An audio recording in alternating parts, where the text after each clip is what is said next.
So, welcome everyone. We are going to talk today a little bit about shelters, but we're also going to talk about what that looks like in the shelter because I haven't really ever, we've talked a lot about, hey, this is how you do it, this is how animals respond. But I had one of our assistants create a little like kind of slideshow, and so hopefully it works.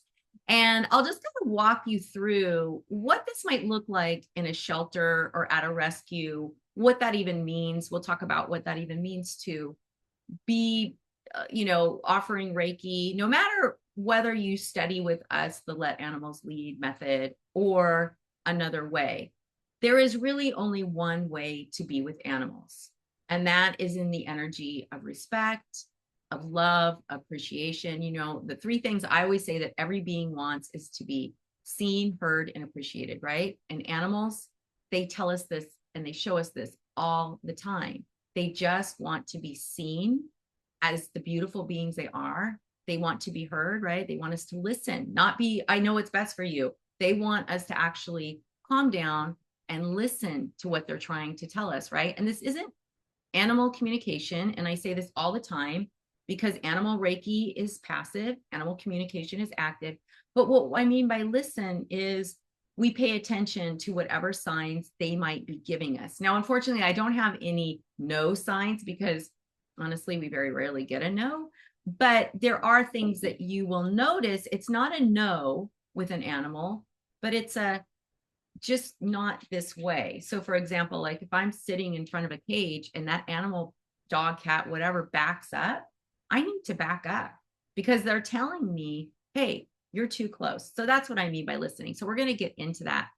But before I start, I got this really interesting, oh, good, Cat's here. I got this really interesting outreach, Sarah did, from some women who wanted us to help them get into a shelter and to offer Reiki, right?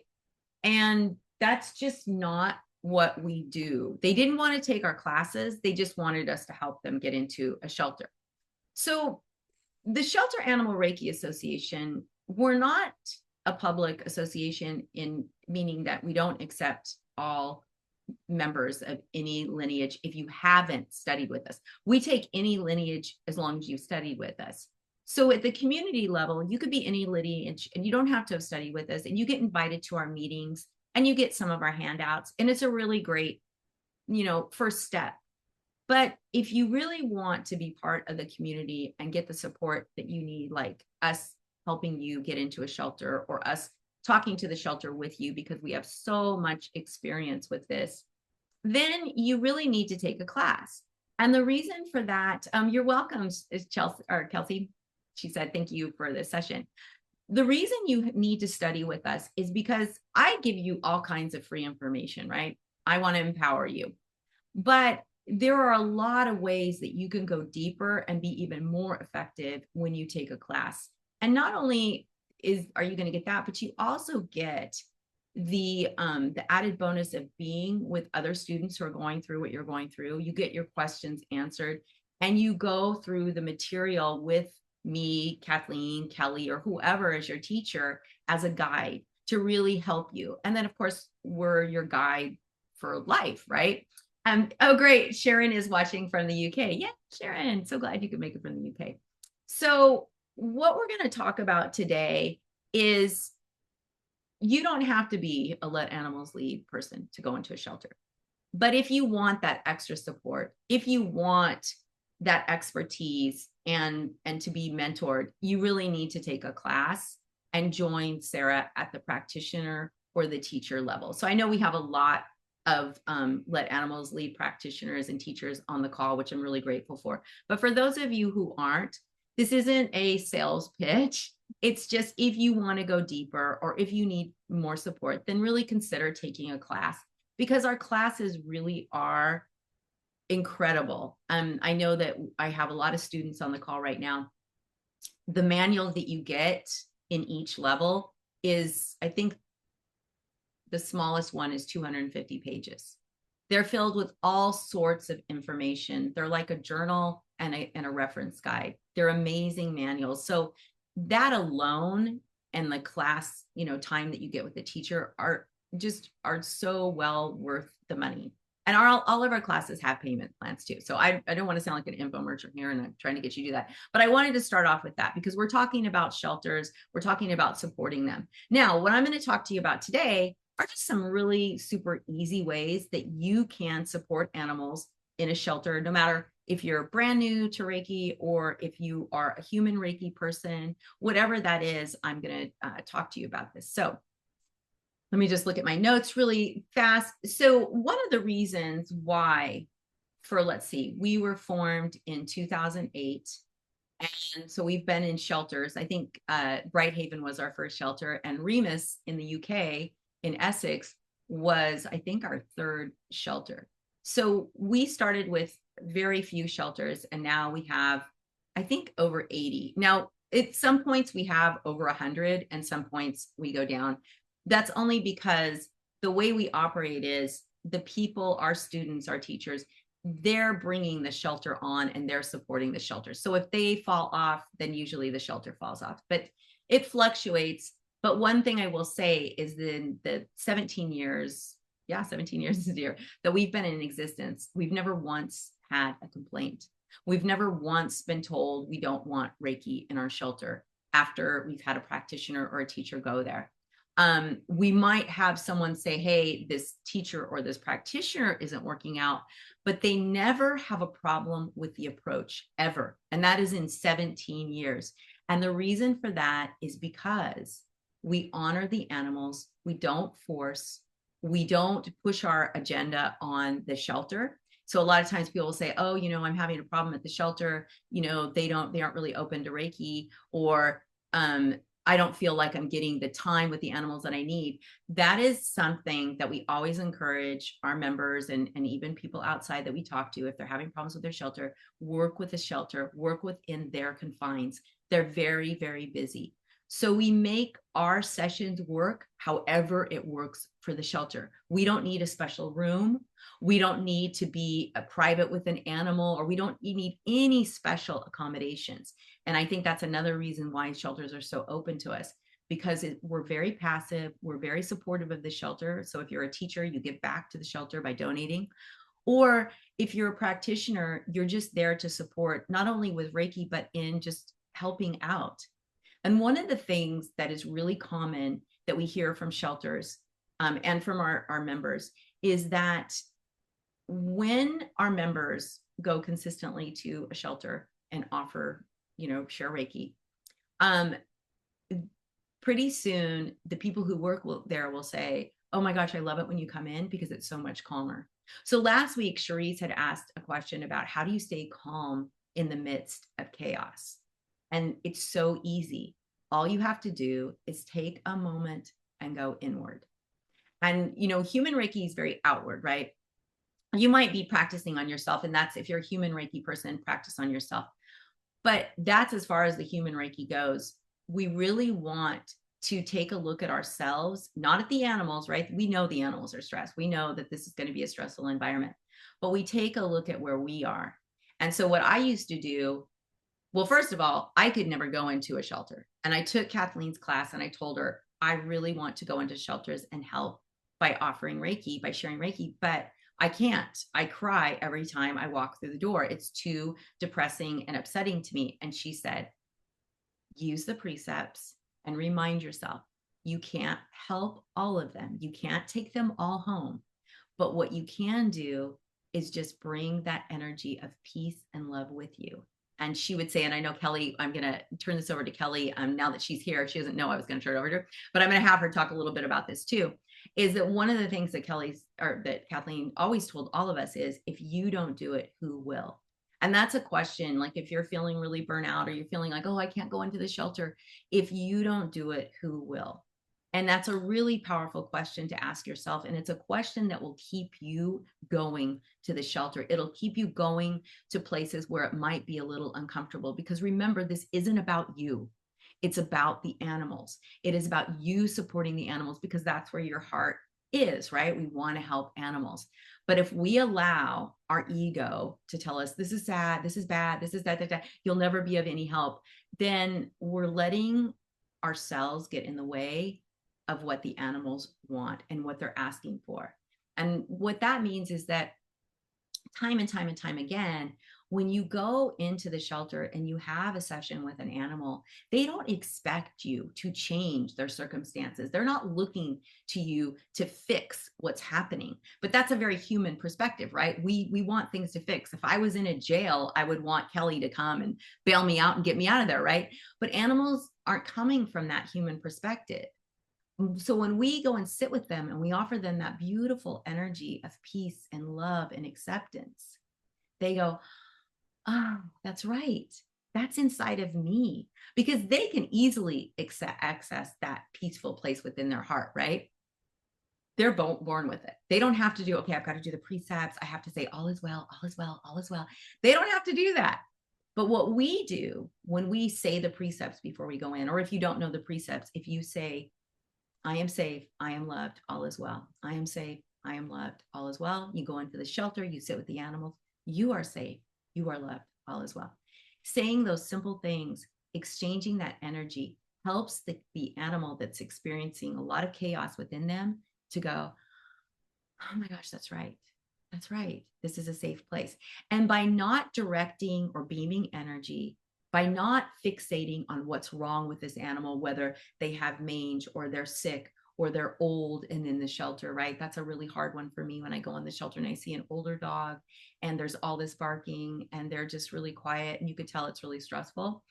What we bring to them is that beautiful space where we're not asking anything of them. We're not asking to take their, blood or to have them move or to take them out or do anything they don't feel comfortable doing. All we're doing is we're coming in and we're sitting with them and we're just focusing on our breath, right? Our breath is so powerful. And we've done this meditation. Because we've been so busy lately, I haven't had a lot of time to do the meditations, but one of our most powerful meditations is what we call the Joshin Kokyo, or you can call it the breath of life. It's where we breathe in, right? We breathe in really deeply through our nose, pull our breath into our belly, expand your belly, hold for just a second, and then slowly release your breath out your mouth. Now, Joshin Kokyo, that's where we're breathing in, we're igniting the light at our belly, and we're expanding that light throughout our entire body and out into the space around us, right? So you practice with your breath first, and then you envision, okay, my breath hits a light at my belly. Now I'm expanding that light. What I usually do is tell you, you can breathe in and out normally. But when I was first starting, I would do the Joshin Kokyo breath by breathing out of my mouth. So I would breathe in, imagine my breath igniting a light inside of me. And then on the out breath, I would go.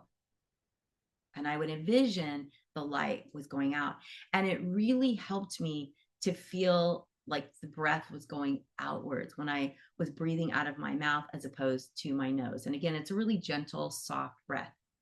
But then when I studied meditation, not Reiki, but just regular meditation, I learned that, breathing out your mouth is actually a scientifically proven way to stimulate your parasympathetic nervous system, which calms you down and brings peace to your body. So even way before, when I was first learning Reiki back in like 2007 and 8, I was actually doing that and I was feeling the calm and feeling the peace in my body, thinking it's the Reiki, which it kind of is. I mean, it's like, is it the chicken or the egg?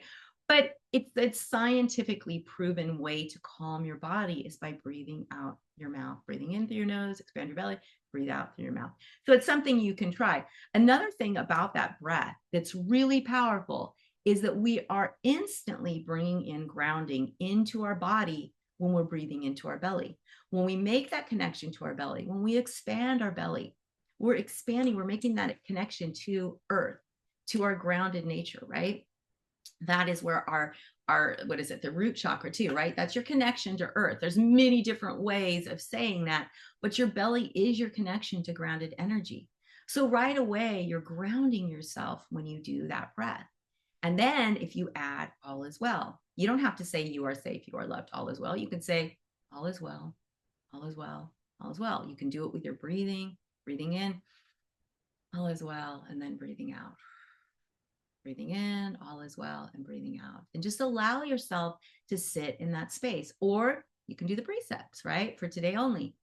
Do not anger. And watch what you do with the precepts, right? Anger is like an outer just shell, right? We can feel that anger.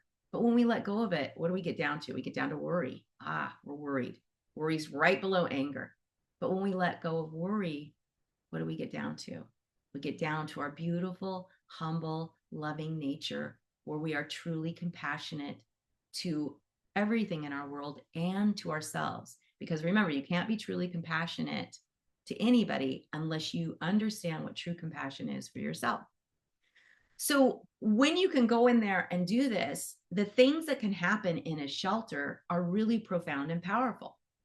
You know, animals at a shelter get food, water, medical care, enrichment, exercise, but a lot of times their emotional issues aren't being supported, right? Their fear, their anxiety, their trauma, their trusting of humans.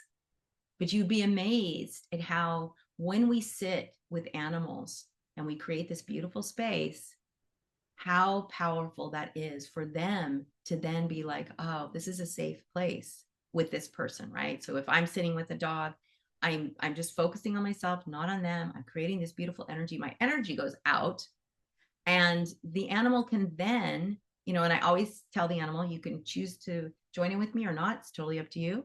And then I just go inward, and then they can go, oh, wow, this feels really good. And she's not asking anything of me. Okay. And in that space, when they let go, that's when true healing occurs. It's not because I'm directing it or I'm focusing on something.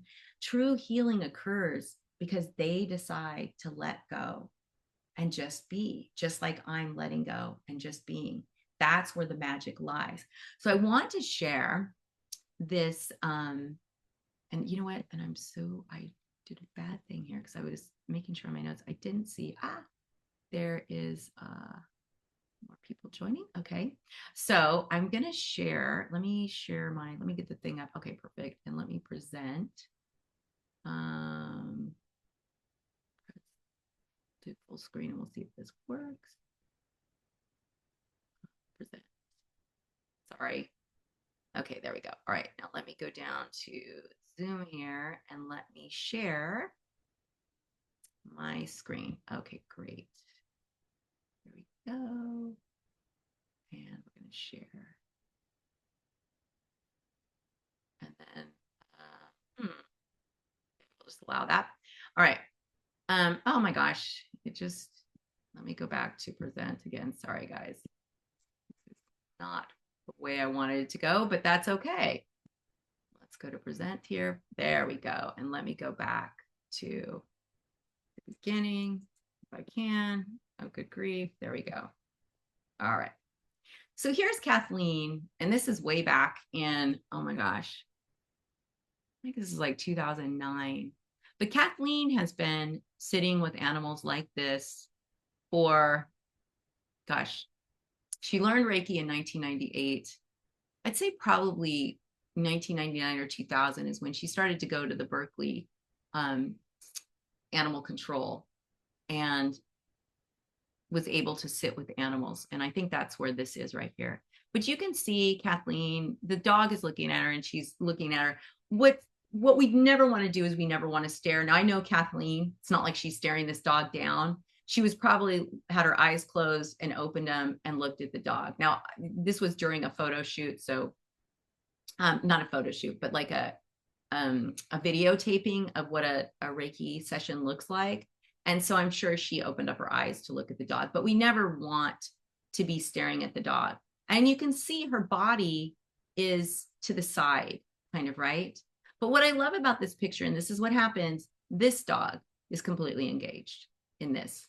And this dog, we can't really tell. He's leaning over to bite his little butt, but he was probably laying there too, because you can tell he's just like leaning over to nip at his bottom there. And this dog is completely engaged with her.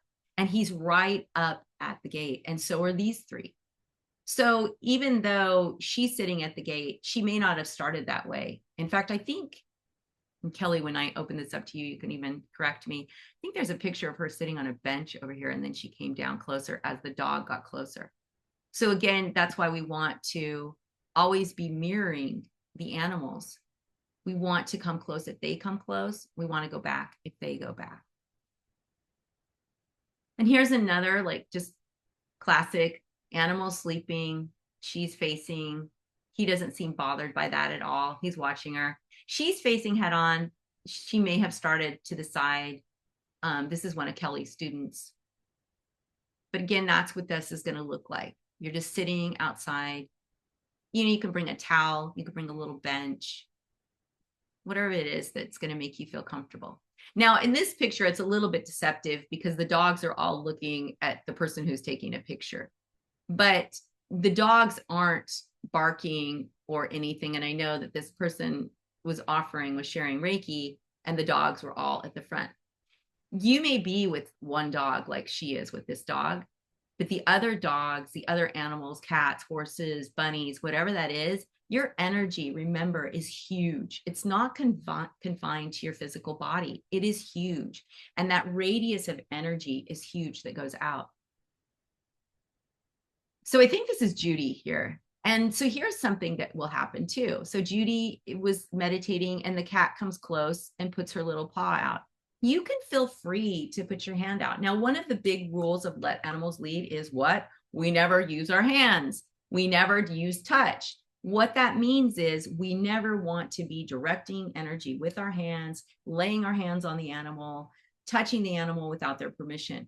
But here Judy is, she's putting her hand out to see if the animal, you know, if the kitty here wants to touch it. That's totally fine, totally acceptable. But do not start beaming Reiki from your hands, because I guarantee you the cat will then go, oh, no, that is intrusive.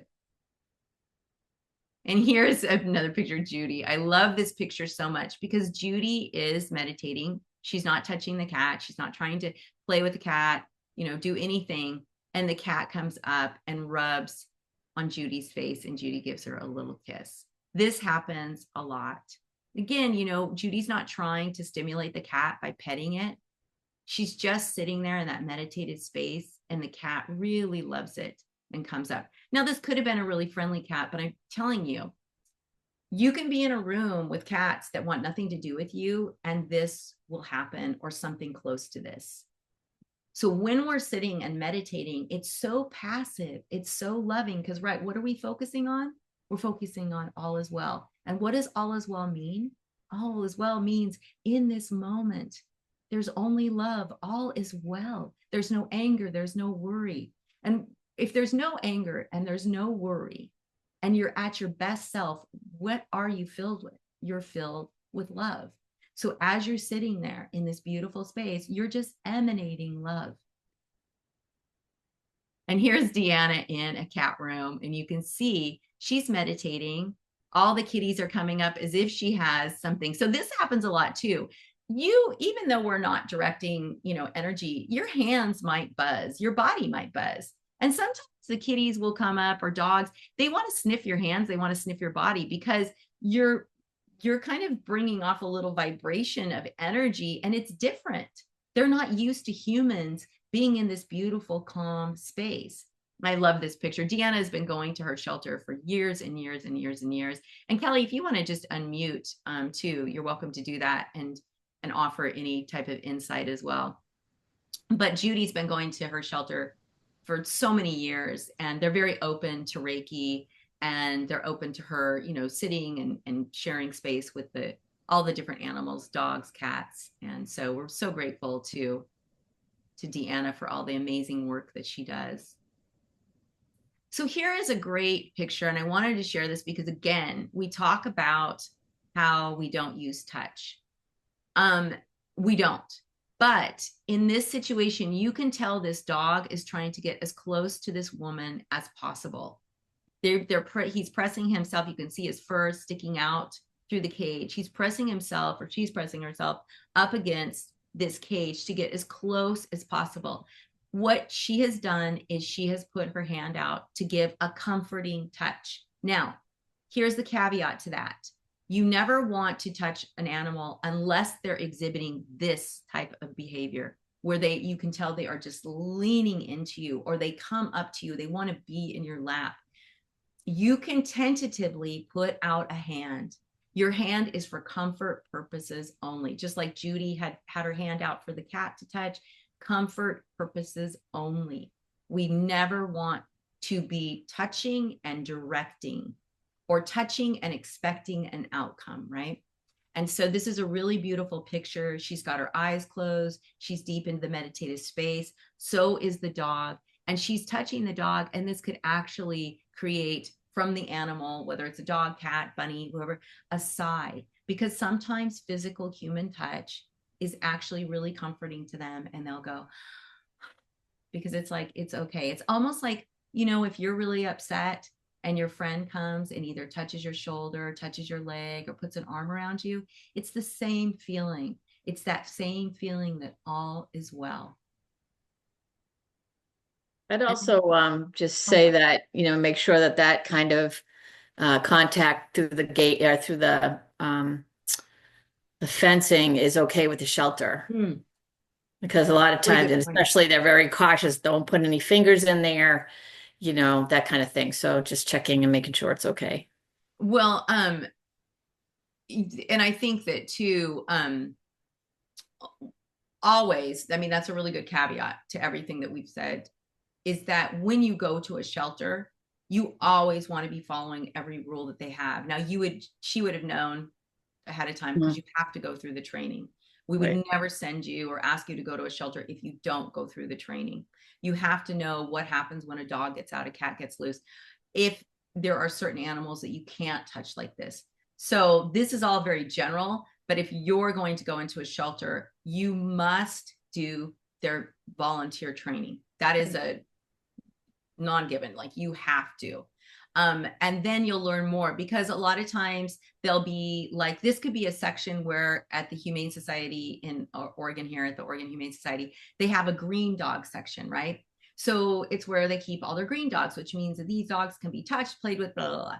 Then there's, yellow dogs, and then there's red dogs. Red flag dogs are dogs that need special training in order to be around. And then there's blue dogs, which nobody can go in unless you've had their highest level of training. So that's why it's really important when you go to a shelter that you do their training, so that you know what's acceptable with which animals. And I don't ever say read the animal's history, because we can get caught up in the history, but make sure you're reading the signage. This animal can't have treats. This animal, don't put your hands in, right? Because I mean, this is a great example, Kelly. Don't you think of Makoto, the black leopard? So with certain volunteers, you could feed him through a hole that was in his fence. This was before Reiki. You could feed him through a hole, and he would act like all is well, and he'd be like, kind of rubbing and everything. But as soon as somebody would put their hand close to that hole, he would attack it. So looks can be really deceiving with animals. Just because an animal looks friendly, may even act friendly, does not mean they are friendly. So thank you, Kelly. That's such an important tip here. But again, don't ever go into a shelter without going through their full volunteer training. Because we've had people, haven't we, Kelly, say, well, I just want to go in and offer Reiki. I don't want to go through the training. I'm not going to be a volunteer. It's like, you have to know their rules. There's so many, and it's for your safety as well as the animals. And also, if you don't, and there's a problem, they're never going to want Reiki in there again. So we have to also protect that. And so, yeah, definitely make sure you get the right training. This is also why we would never send someone who's not let animals lead to one of our shelters, or to line up a shelter for someone who hasn't taken our training. Because when you take our training, you learn all this, you have to respect the shelter. We have all kinds of handouts and everything that talk all about this. So, but just for the sake of this, thank you again, Kelly. That was really important. And then here is Melly. You can't see Melly's face, but this is a little dog that crawled into her lap and fell asleep as she was meditating. This happens too. Again, she doesn't have her hands on the dog. She's just allowing this dog. I think that if I remember correctly, and you can correct me, Kelly, if you remember something different, this was a really fearful little dog. And she didn't want to use any touch, because she wanted the dog to feel really safe and comfortable. And that's a really good rule to follow, that if you're with a really nervous animal, and even if they crawl into your lap like this, you might just want to keep your hands to the side and not disturb this. Because if she would have put her hand out, let's say the animal's really fearful but still got in her lap, and she would have put a hand out, hands can be weapons, especially for animals that are fearful, abused, whatever that is. They're traumatized for a reason, and we don't know if hands were part of that. And more than likely they are, just because we're human and we do everything with our hands. So we have to be really careful when it comes to using our hands with animal Reiki. And here's I think this is your student, isn't it, Kelly? Yeah. And so here in this one, she's got her hands around him. Now I would think she's got her hands like this too, because he's so fat and he's like, could probably roll off her leg. So Chalky again, boy. you're supporting this animal, but you're not trying to heal with your hands. And this is the real difference between human Reiki and animal Reiki.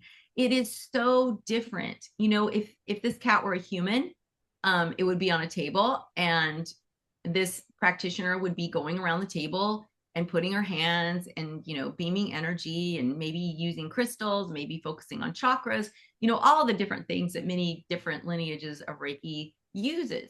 But here in animal Reiki, the let animals lead method, there is no positions. There are no chakras. There's nothing. There is only holding space, the space of love and peace for these animals. And they have shown us, I mean, tens of thousands of animals, if you think all the way back from 1998 when Kathleen started, and all of her students, and then all of my students and all of their students and all of Kelly's students and all of her students, if it goes on and on, I mean, tens of thousands, if not 500,000 of animals have been helped over these years just through this method of non-force. And now we're over at care, and I wanted to share some of these photos so you can see what it looks like when you can't get near the animals at all. So this is Pig Yorny. She is a pig that is at care. And this might seem like, oh, she's a little pig and she's got her little thing. Why does she have all these toys? She is in with, oh my gosh, Kelly, and I think she's in with Amos and Dolly and Rosie. And they're monkeys. They're all spider monkeys. And they love Pig Yorny. They call her Pee Wee too, because she's Pig Yorny Weaver. And Pig Yorny keeps them company, and she's like their mom to them. So that's why Pig Yorny is here. But you can tell Barbara is here. She's meditating, and Pig Yorny is up to the fence, completely relaxed, just loving this space. And this is Daenerys, I think. So I wanted to show you this picture because this is what it looks like when a tiger is fully blissed out. So Daenerys was on the ground, and then she decided, there were two ladies in front of her at the fence. She decided to get up on this pedestal and just really be comfortable and relax. And at care, you get that a lot with the tigers. Sometimes they'll come lay up against the fence. Like if there's a person here, they'll come lay up against the fence. Sometimes they come up on this platform. Chimera, the big little liger, he'll do that too. And they do that on their own when they're relaxing and napping. But it's funny to watch them when they're already laying down and comfortable, and then they come up on this pedestal. Because again, too, it's in the sun. They're on this wood where it's nice and warm, and it's a really nice place for them. This is Drew from my last class, and this is Buddha. He's got a great big huge Buddha belly. He's one of the lemurs. There's also Maddie is another lemur that's in there in this cage too. And you could see how he's not focused on the animals at all. He's facing sideways so they don't feel intimidated, because they are in an enclosure, right? You don't want to really necessarily, the lemurs are a little bit skittish. So you don't want to be facing the lemurs and have them get scared. You want to make them as comfortable as possible. So here Drew is, he's going to the side, he's meditating, he's in his space, and you can tell that Buddha here is completely locked in. And I have a bunch of pictures. Buddha came down onto the little slide here and was just staring at him, and then he got on the fence down here. So the animals really love this space that we're creating. And they're showing us by engaging. The other little lemur is kind of behind his head. And so this is Nancy, and Nancy is with, oh gosh, Kel, you might have to tell me, it's a it's Catamundo, isn't it? Catamunda? Yeah, Catamundo. Yeah, I think so. Is that the Catamundo? I Okay. don't know. It's been a while. It's Oh, invaded. Copa. No, it's a Copa Oh yeah, you're right. It's not the Catamunda is the Shabara or bird. something. Yeah, that one's the one that looks like a teddy bear. This one is it's a variety of raccoon, but it's not native to the United States. Copa Bara, maybe something like that. Something like that. And so what's interesting about this little guy is he's very active and he's not really into people. He's into Kristen, but he's not into people.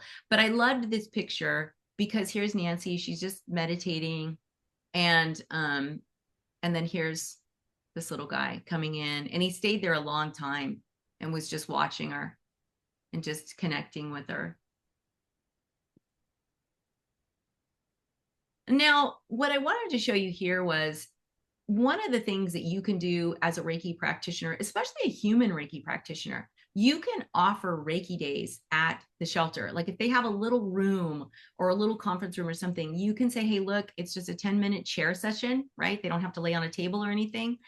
And if there's animals around, like maybe they would allow you to do it in the cat room, like Judy's doing there. Whoops, like Judy's doing there. But you can tell that the animals, like these little cats are zonked out, and this little cat jumped up to get involved in it, right? We don't have to be focused on the animals for them to partake and enjoy this beautiful energy that you're creating. So something that you can do right off the bat to let people kind of know who you are and what you're about is just offer some chair treatments for people. And then oh, and you asked, is that, yes, that's the first design. Oh yeah, thanks Kelly for answering that. Yeah, one of our very first ones. So okay, let's go on here now. Here is at a sanctuary. So I like this picture because a lot of times when we're doing chair treatments at a wildlife sanctuary, so you might think, oh, I don't have anything close to me that's a shelter, but I have like a horse rescue or, there's a horse farm or whatever. You can do chair treatments with the staff, with the volunteers, with the public, whoever, in a place where like the animals are friendly. So this donkey is friendly.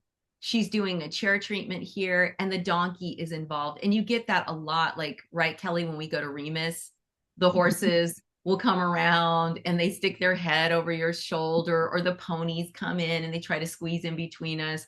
It's the sweetest thing because they're attracted to that energy. And are chair treatments are really powerful when it comes to being around animals because we're focused on the person, right? We're giving a chair treatment, we're focused on the person, but the animals are enjoying that beautiful energy that's being created. So Caprice asked, do you teach the human side of Reiki in the courses? The only human part of Reiki that we teach, Caprice, and that's a great question, is these chair treatments. So going back to the picture of Judy, we stand behind the person and it's first position around their forehead, second position, hands to the side of their ears, third position, one hand in front of their forehead, one hand behind their neck, fourth position, which Judy's doing right here, hands on the shoulders. And we usually don't touch until we get to that part because it's just a really grounding feeling.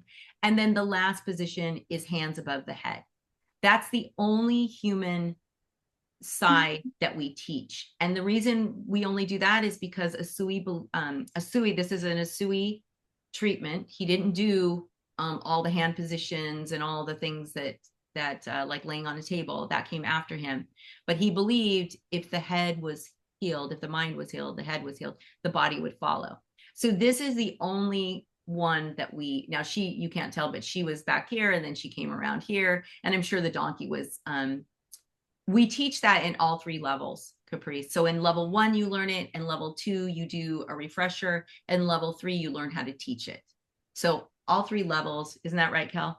Yeah, I would also add that we teach self-treatment Yeah. in level 1 and the Reiki precepts as well, and meditation. So Well, yeah, but that's part of the animal Reiki. The precepts are part of it. But as far as like human touch, human like, oh yeah, well yeah, as you're far as the going to touch be, part, yeah. yeah, as long, like, or the human side, like this is human Reiki, this is animal Reiki. We don't do that. We take elements of human Reiki, which is like you just said, Kelly, the precepts, the meditations, Reiju. It's all the same elements of human Reiki, only we're only using touch for ourselves. Right. We're not using touch with anyone else except for during, like, never with animals, only with the chair treatment. So yeah, that's those are great questions. Thank you, Caprice. And then, and so I just wanted to close this with, this is Ngozi. So you guys have heard me go on and on and on about how Ngozi was out the whole time during my last class for both days, all day long. So this is what he usually looks like, because his little pond there is covered in these, like, it's almost like little clover or something. And so when he comes out, he looks like a green monster. But what was really interesting is I took this picture before class started, right? So you can tell his thing is all covered in grass. When class started, this is so weird. Kristen even said, how did he do this? He was out with not a stitch of green on him. And we're like, what? Because this is what he looks like when he goes in and he comes out and he hangs out and he's all like camouflaged. And we always say, oh, you can barely see him because he's always camouflaged, right, Kel? Yeah. And then the morning of class, I mean, class starts at 9 a.m. It's not even hot yet. And here's Ngozi, totally clean, like he cleaned himself up for class. And He looks like, so happy.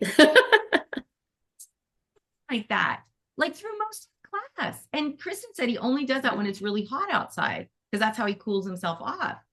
So it was the most interesting, the most profound experience with Ngozi, because he's not out like this, especially in cooler temps. And even during the class where it was really hot, Kel, because you were with me in Oh October, yeah, that was a hot day. he wasn't out all the time. No, just his little head poking up a little bit. That was the only way you Yeah. could spot him, really. And this time, all day long, both days, out, did a lot of the smiling.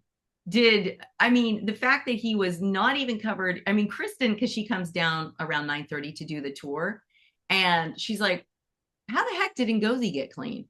We don't know. Some type of Reiki magic was happening, and he just cleaned himself up. So I'll stop sharing now. But that kind of goes over it. And I know we only have a few minutes left, but I would love to get any questions. And Kelly, before we open it to questions, I should just turn it to you really quickly to talk a little bit about your experience, because you've been in so many different shelters. Yeah.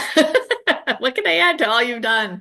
Yeah, I got really lucky when I finished my training with Kathleen. I went to the local shelter and they were open to it immediately. And I actually talked to the assistant director because the director was out on maternity leave. And it's such a funny story because I don't know whether the director would have let me do it. Because when she did come back from maternity leave, she was all like, "What is this person doing?" And then she went on to really accept Reiki and wound up at another shelter where our friend Judy and some other of our members were practicing. And they have a really nice Reiki group up there. So, these shelters all interact with each other, they talk to each other about what's going on and they have meetings and, sort of a unified group and with representatives. So they were talking about what was happening. So I was able to do some training in 4 or 5 shelters in Vermont. And Rutland County is where I go regularly. And now I've been making these little short videos of my time there with the animals to kind of talk about what we do and get it out there. Because I know a lot of people, like Leah was saying, they think they're just going to apply animal Reiki or human Reiki to animals. And, we've seen that that is not the way to go, and that the animals having full agency and, us approaching them in this fear-free, force-free protocol is just so much better for the animals. And I'll just add that, I thought I couldn't do it either. I was just like Leah, said the same thing to Kathleen. I don't know how I can do it. And she was like, if we don't do it, who's going to do it? And, that really stuck with me because I wanted to help them. And it's still not always easy when I go in. A lot of times I leave and I'm like, oh, And a lot of that also has to be, I have to be aware of my state of mind when I go in so that I'm not bringing in any of my stuff. So making sure that before I go in, I'm doing a really nice grounding practice, a little cleansing, and then I walk in, with a clear mind and open heart and start my work. And I've also had the same thing where people are like, I don't know what she does, but I heard him around the corner one day. I don't know what she does, but the dog's it's so quiet when she comes in here. I've yet to really have a lot of them say, yeah, I want to sit down in the chair. They're always busy, Yeah. but I always offer it anyway. So, just keep having them understand that that's for them, that it's for them as well. And it takes the pressure off of them. I don't just go in and do Reiki. I go in and, help clean the dishes or sweep the cat room or, help. And once in a while, I would take a dog out of the shelter and take him out in the yard and sit with them out there. So there are ways that we can bring Reiki and how we're, are being Reiki all the time into interacting with the staff and helping the shelter. Well, and that's how I got my shelter. The Humane Society Silicon Valley, they didn't know what Reiki was. They didn't have any desire, but I was volunteering in the hospital room. And so I would clean and I would just do Reiki. I would do Reiki on myself. I'd do my breath and I would just be really peaceful and calm. And the animals were reacting to that.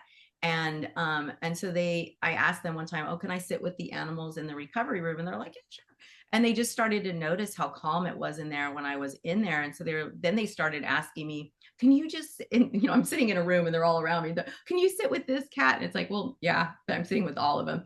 But that's how they became really open to it. And they even did the NIH study with us. They were that open to it. So really, Caprice, your question is how open are shelters to accepting Reiki for animals?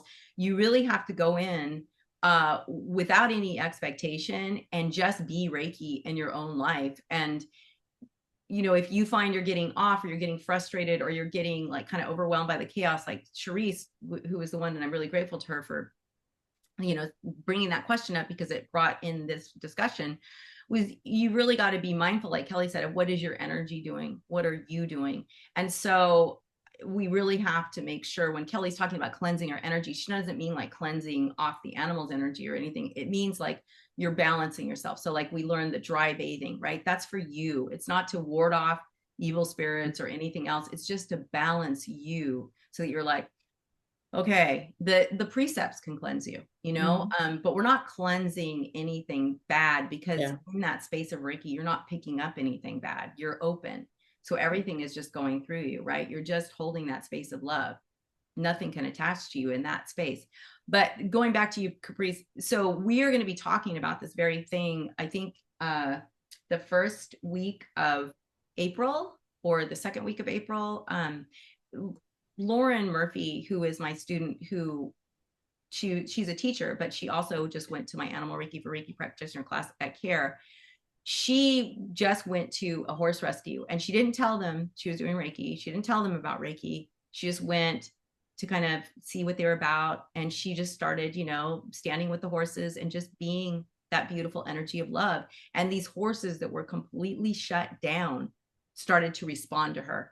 And the guy was, wait a second, these horses don't like people and they're all over you. What's going on? And she said, well, so that is also the best way that you can show people what you're doing. I think that that's what Allison did.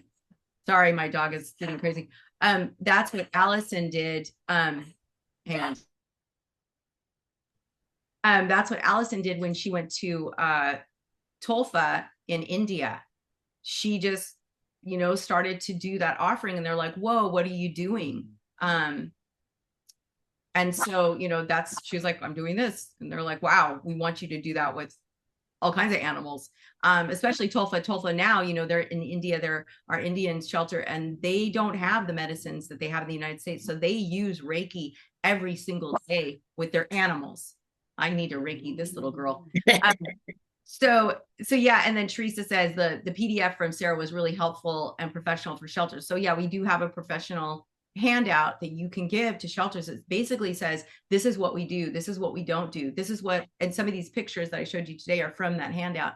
This is what a session looks like. This is, how we can help. This is how we can support you. And it's really nice to be able to give that to a shelter. But again, I would first go to a shelter and make sure that the shelter is right for you, because Lauren's going to talk more about this, about finding a shelter, but maybe it's not the right shelter for you. And then really being open to a different type of shelter, or being open to something completely unexpected.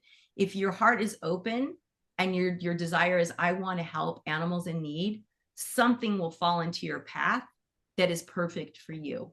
And I think that our approach is so powerful, because I remember there was one rescue in Santa Cruz, and this guy had 6 horses that only one of them was an ex-race horse that was really shut down, but the other ones, they had gone through different levels of abuse just in training and things like that. And he was very closed off to anything. And when I went to share Reiki with Will, the ex-racehorse who had been cribbing, I got there, talked to Sam, and just said, yeah, okay, I'm going to sit out here.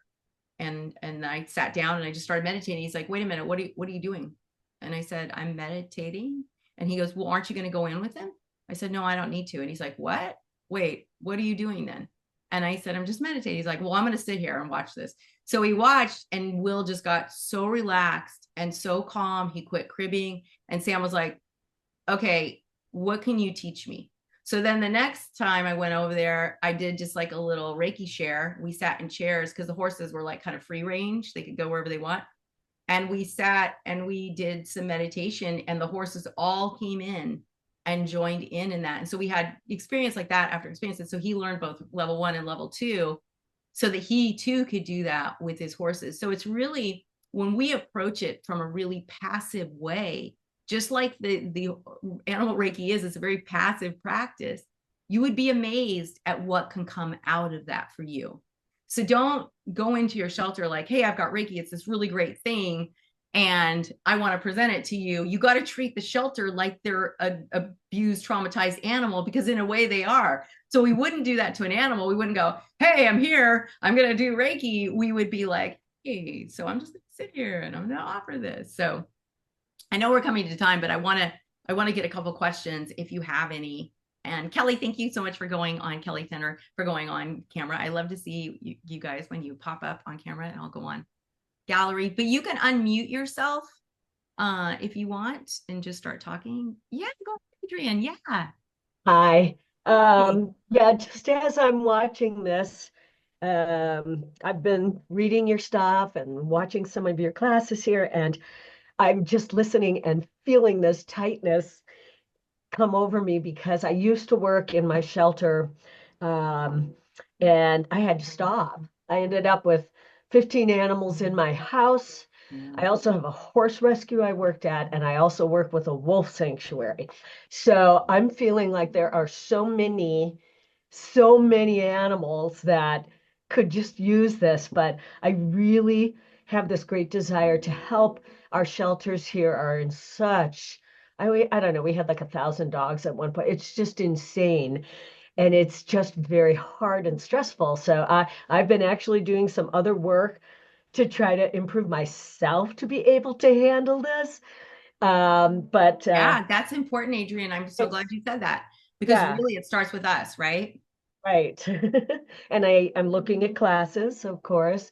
And I think this is a great thing, but it's just like I'm feeling this just huge overwhelmness already, not even having gone in there yet to get involved again. Well, So and that's our very human thing, right? I've got to get in there, I've got to solve these problems. You don't. It's not for you to solve. It's all it is for you is to just go in and share your beautiful light, right? You just have to share your light. That's it. And you can't take them all home. And you shouldn't. Just because you want to doesn't I mean can't. that you're the right person for them anyway, right? So when Right. we go in there, we're like grabbing these animals, we're actually going in and putting our will on them. Now we're taking away their choice.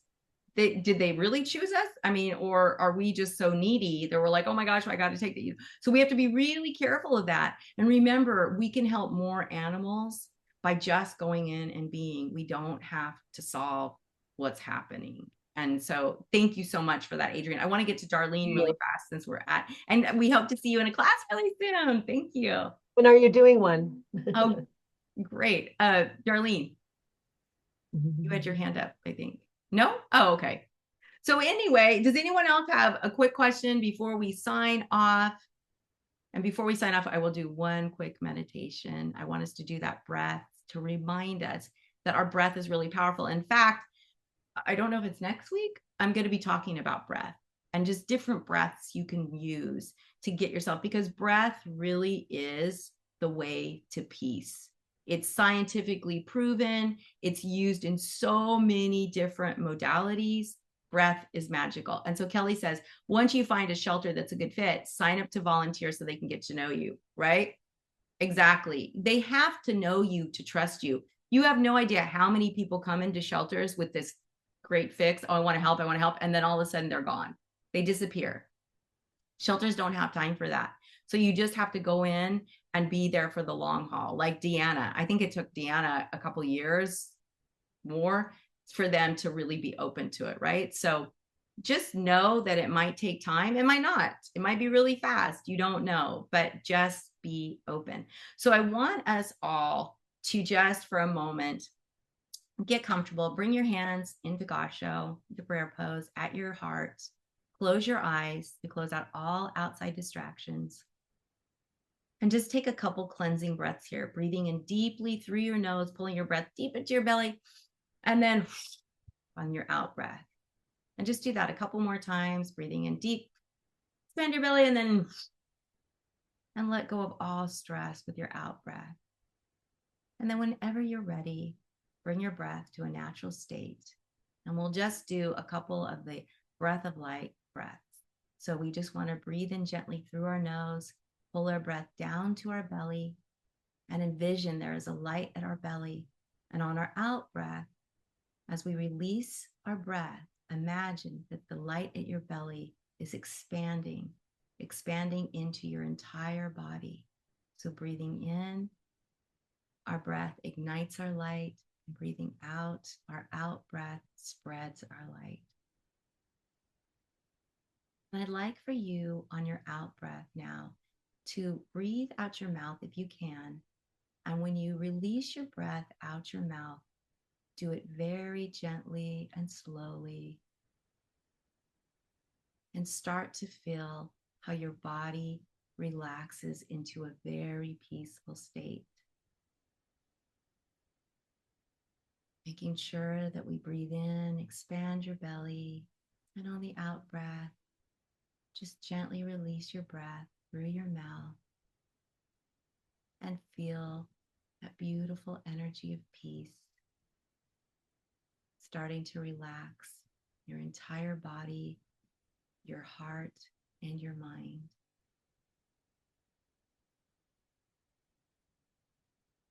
And now let us dedicate this beautiful energy to all sentient beings.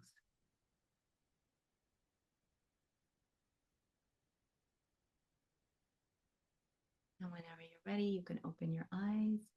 Thank you all so much for this beautiful session. If you have any ideas or there's a topic you want to learn more about or hear more about or see more examples about, please email me or email, like when you can do a response on the newsletters that you get, the emails that you get about the meetings, but just respond and say, hey, I want to hear about this. It doesn't have to be a long email, just give me a topic and we will talk about that, right? Because I have 52 weeks or 50 weeks to fill up. So, I know what I want to talk about, but it may not be what you want to hear. So I want to talk about what you want to hear. And I want to say thank you to Kelly for coming. I want to say thank you to Judy and Deanna and Melly and the other people that were in the photos, and Barbara and Drew for, being part of this as well. And thank you all so much from the bottom of my heart for being here and for all your desire to help animals, especially the shelter animals and rescue animals, the ones that need it the most. So thank you all so much. Mwah. Have a beautiful week, and I will see you next week. Thanks for holding this every week, Leah. Oh, yeah. I love you all. Bye.